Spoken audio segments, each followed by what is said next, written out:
एक गांव था, जितना खूबसूरत था उतना ही शांत। वहां रहते थे दो दोस्त, रायस्टार और ज्ञान भाई। दोनों अनाथ थे, लेकिन एक दूसरे के लिए जान देने को तैयार। साथ में एक छोटा सा जिम चलाते थे।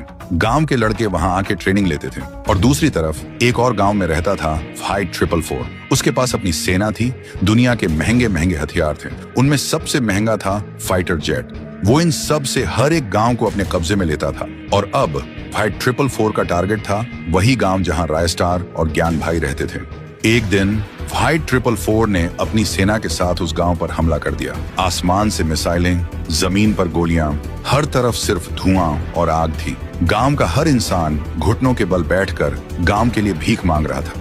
ज्ञान भाई भी वहां था। रायस्टार किसी काम से बाहर गया हुआ था। फाइट 444 चिल्लाकर बोला, आज से ये गांव और इस गांव का सब कुछ मेरा है। तभी ज्ञान भाई गुस्से से बोला, ये गांव हमारा था, हमारा है और हमारा ही रहेगा। उसी वक्त उसको दो बंदूक मिलती हैं और वो दोनों हाथों से बंदूक चलाने लगता है और फिर फाइट 444 के दो आदमी को मार देता है। फाइट 444 कुछ नहीं बोलता, चुपचाप वहां से चला जाता है। गांव के लोग खुशी से उछलने लगते हैं।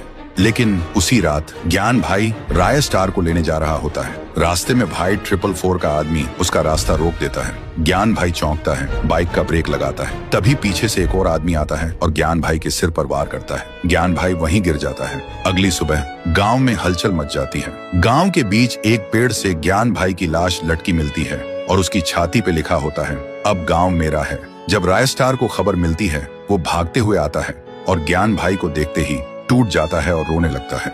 और तब से रायस्टार गांव से गायब हो जाता है। किसी को भी नहीं पता होता है वो कहाँ है। तो दोस्तों, क्या रायस्टार अपने दोस्त ज्ञान भाई की मौत का बदला लेगा? क्या वो वापस आएगा फाइट 444 से टक्कर लेने? अगर आप भी उस दर्द को महसूस कर पाए तो कमेंट में जस्टिस फॉर ज्ञान भाई लिखना मत भूलना। और अगर पार्ट 2 चाहिए तो सब्सक्राइब जरूर करना, क्योंकि कहानी यहीं खत्म नहीं होती। ये तो सिर्फ शुरुआत है।